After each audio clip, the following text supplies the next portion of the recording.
Ассалаумағалейкум достар. Бүгін мен сіздерге тағы бір аңыз автомобиль туралы айтып беретін боламын. Қаны американдық болғанымен нағыз қазақтың тойларына арнап шығарылған Cadillac Escalade. Ендеше кеттік.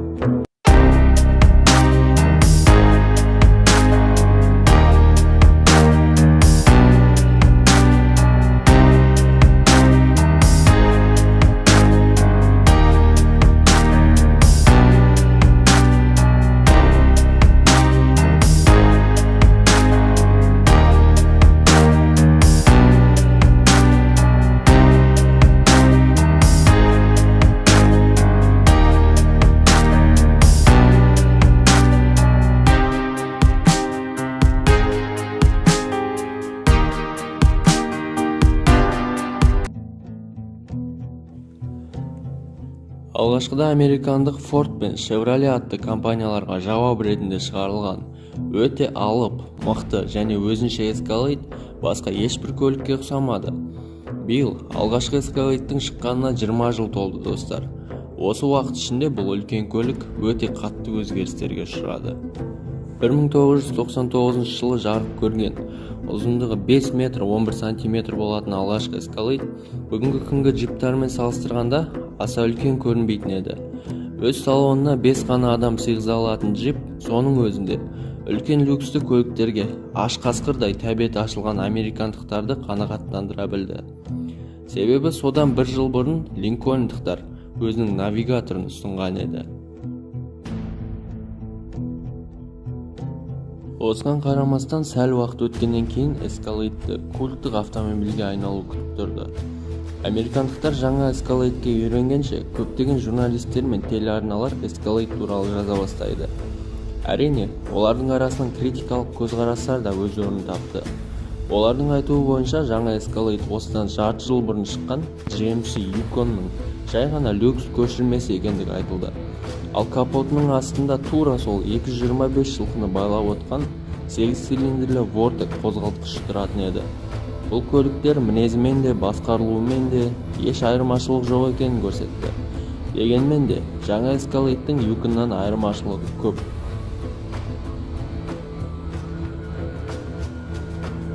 Сән салтанат пен байлықтың белгісі әсіресе көліктің салонынан бірден байқалады. Толықтай қымбат былғарыдан салон, есік жақтаулары мен ағаштан жасалған руль, толық электро жабдықтар, кілтсіз есік ашылу және премиум аудио системасы. Осы және де басқала опциялар жол талғамайтын көліктерде бірінші рет дәл сол сәтте Escalade'де қолданылған болатын. Дәл осы өзінің сылқымдығының арқасында Cadillac Escalade алғашқы сатылым жылында 24 000 экземплярмен сатылған болатын. Техас штатындағы Арлингтон зауытында шыққан ең бірінші Escalade Cadillac зауытында киелі көліктер қатарынан табылды. Дегенмен менің ойымша достар, бірінші генерациядан қарағанда 2003-2006 жылдары шыққан екінші Escalade сол орынға нағыз кандидат көрінеді. Escalade'тың екінші шығарылымы. Дәл осы автомобильден бастап біз американдық лакшери сөзінің мағынасын түсіндік. Техникалық тұрғыдан екінші Escalade бір ерекше өзінділігі бар деп те айта алмаймыз. Себебі бұл алдыңғы генерациядағыдай басқа да GM джиптарымен ұқсастықтары көп еді. Бірақ дизайн мен опцияларына келгенде бұл Escalade ханға сәлем бермейтіндей дәрежеге жетті. Бұл автомобильге ең осал қозғалтқыш ретінде базалық 5.3 литрлі, басында 285, одан кейін 295 жылқының күшін беретін моторлар орналастырыла бастады. Бірақ көп кешіктірмей 2005 жылы 6 литрлі 345 жылқыны мініп отырған жаңа V8-де келіп жетті. Бұл Cadillac'тың ерекше жаңалықтарының бірі, барлық модификацияларында салонға 8 адам салуға болатын мүмкіншілік берілді. 2004 жылдан бастап Escalade өзінің егелерін жаңа әр алуан опцияларымен қуантты. Оның ішінде спутниктік радио, доңғалақ қысымын көрсеткіш системасы, артқы орындарға арналған теледидарды атап айтуға болады. Және сол жылы алғаш рет біз Escalade Platinum комплектациясына куә болдық. Ерекше сылқым Escalade 20 дюймді дисктермен, барлық орындықтарын жылыту және суыту. Айтып-айтпай не керек достар, орындықтар ғана емес, стақан салғыштардың өзінде де сондай система болды. Қымбатырақ премиум былғары және қара ағаштан салон жабдықтары. Осының барлығы 2004 жылы достар. Опцияларының арқасында 2006, яғни шығарылымның соңғы жылы Escalade тек ақш-та 62.000 экземплярмен сатылды. $100.000 тұратын бұл палуан 62.000 экземплярмен керемет жетістік.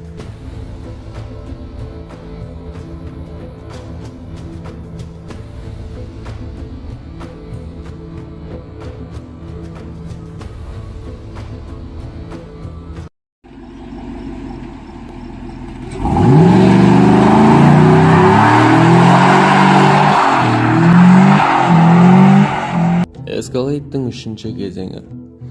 Достар, енді нағыз біздің родной Escalade'ге де кезек келді. Қазақтың тойларында гүл боп жүрген автомобиль 2007 жылдан бастап шығарыла бастайды. Алдыңғы Escalade'ден айырмашылығы ол жақсартылған басқарылуы мен мықты қозғалтқыштардың орнатылуы болды. Оның үстіне жаңа подвеска системасы одан да жұмсара түсті. Автомобиль тағы да қысқа және ұзартылған базада бізге қолжетімді болды. Бұл американдық палуан Қазақстанның жұлдыздары және қалталы ағаларымыздың ойыншығына айналды. 3 зоналық климат контроль, дистанциялық қозғалтқышты іске қосу, таза былғары салон, орындықтары 14 жаққа қозғалатын, ағашпен қапталған вставкалар, навигация, артқы камера, осы және тағы да басқа опциялар бұл Cadillac-тың ең кедей комплектациясының өзіне қойыла бастады. Жаңа Escalade'дің бағасы 2007 жылы ақш-та $57.900 басталды. Әрине, бұл баға Қазақстанда мүлдем басқаша.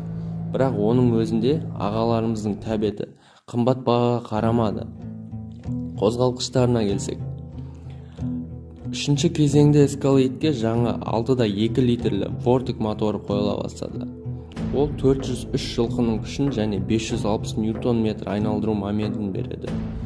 2,5 тоннадан астам салмағы бар бұл алып, осы қозғалтқышпен небәрі 0-100 шақырымды 7 секундта алатын еді. Завод инженерлерінің ертегісі бойынша 6 сатылы қораппен бұл қара қыз 100-ге 16 литр жейді деседі. Дәл осы Cadillac 2013 жылға дейін шықты.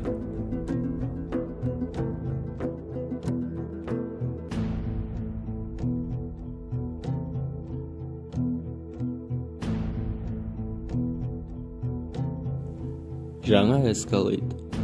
Қазіргі таңда ең мықты көліктердің бірі болып табылатын Қайрат Нұртастың жүрегін жаралаған бұл автомобиль 2014 жылдың екінші жартысынан бастап шығарыла бастайды.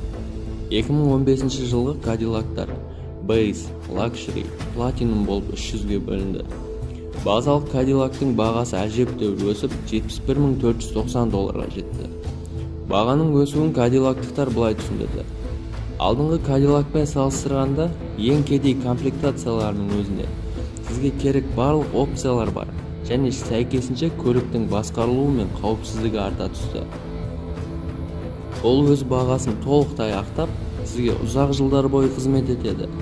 8 сатылы автоматпен қозғалтқыш енді 425 айғырдың күшін және 620 ньютон-метр моментін берсе, қажет емес кезде цилиндрлердің жартысы өшіп, жанармайды үнемдеуге көмектеседі деді. Достар, осындай қымбат көліктерді мінетін ағаларымыз жанармай туралы ойланатынына күмәнім бар. Сіздер қалай ойлайсыздар? Комментке қалдырып кетіңіз. Ең жаңа 2020 жылғы Cadillac дәл осы қозғалтқышпен жабдықталады. Бірақ ол жерде 10 сатылы су жаңа коробка қолданылады. Достар, жақында сол жаңа Cadillac Escalade шыққан болады. Ол туралы деректер аз және уақытпен тексерілмегендіктен ол автомобиль туралы ештеңе айта алмаймын.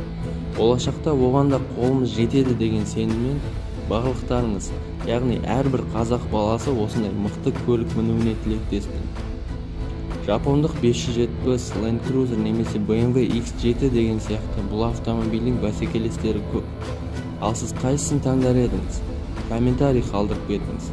Менің арнама тіркеліп және осы видео 400 лайк жинаса, мен келесі видеомда Toyota Mark 2 туралы айтып беретін боламын. Сіздермен бірге болған Abzik Motors. Сау достар.